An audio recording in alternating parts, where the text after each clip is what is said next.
मोदी की तरफ से जेवर एयरपोर्ट की आधारशिला रखी जाएगी। इसी के साथ एक बड़ी सौगात चुनावों से पहले, क्योंकि विधानसभा चुनाव है, ज्यादा वक्त नहीं बचा और एक एक कर जो सौगातें हैं पीएम मोदी और सीएम योगी की तरफ से प्रदेशवासियों के साथ साथ देशवासियों को दी जा रही है।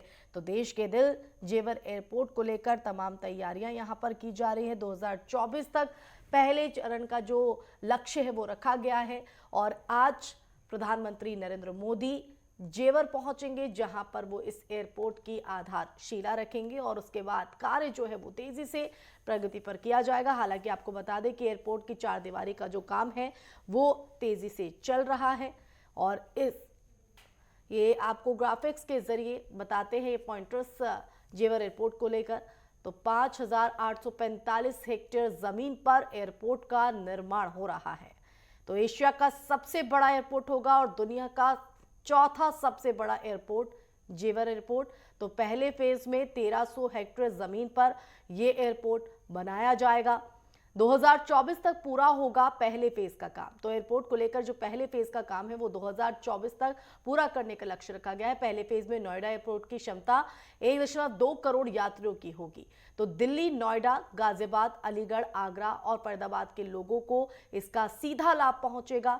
मल्टी मोडल कार्गो हब को ध्यान में रखते हुए इस एयरपोर्ट को तैयार किया गया है। तो खासियत क्या है ये भी आपको बता रहे। उत्तर भारत के लिए लॉजिस्टिक गेटवे का काम करेगा ये एयरपोर्ट। नोएडा एयरपोर्ट पर ग्राउंड ट्रांसपोर्टेशन सेंटर भी होगा। तो ये आपको ग्राफिक्स के जरिए तमाम खूबियां मेट्रो के सेवा के जरिए नोएडा और दिल्ली के एयरपोर्ट से भी इसको जोड़ा जाएगा।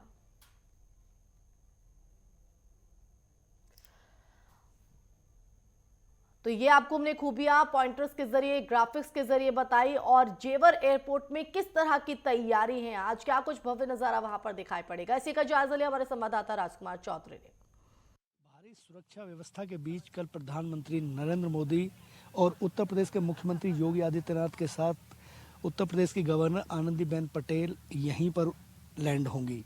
3 हेलीपैड अलग अलग बनाए जा रहे हैं, जिनमें एक हेलीपैड प्रधानमंत्री नरेंद्र मोदी के हेलीकॉप्टर के लिए होगा और इसी रास्ते से, जो ये रास्ता है, इसी रास्ते से प्रधानमंत्री नरेंद्र मोदी उस सभा स्थल तक पहुंचेंगे जिस सभा स्थल पर वो लाखों लोगों की भीड़ को संबोधित करेंगे और इसका शिलान्यास की रस्म अदायगी करेंगे।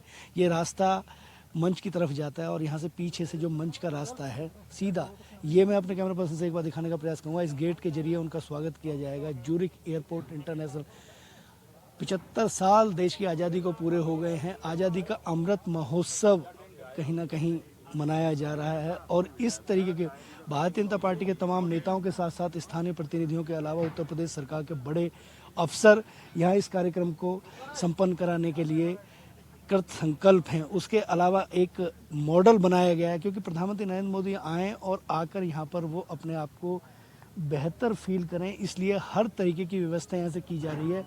ये जो रास्ता है, इसी रास्ते के जरिए वो मंच तक पहुँचेंगे। यहाँ से पीछे से ये जो रास्ता है, इसी रास्ते के जरिए मंच तक पहुँचेंगे। उत्तर प्रदेश सरकार के जो प्रभारी मंत्री हैं, क्योंकि हर एक जिले को एक प्रभारी मंत्री दिया गया है, तो जय प्रताप सिंह यहाँ के प्रभारी मंत्री हैं, वो भी लगातार इन व्यवस्थाओं का जायजा ले रहे हैं। उसके अलावा अरुणवीर सिंह, जो ज्यूरिख कंपनी के साथ नोएडा इंटरनेशनल एयरपोर्ट को बनाने के लिए जो कंपनी बनाई गई है, उस कंपनी के पहले सीईओ हैं। हालांकि तीसरी बार उन्हें उत्तर प्रदेश सरकार ने रिटायरमेंट के बाद कहीं ना कहीं उनकी तैनाती की है और इस कार्यक्रम को संपन्न कराने के लिए उनकी भी बहुत महत्वपूर्ण भूमिका होगी।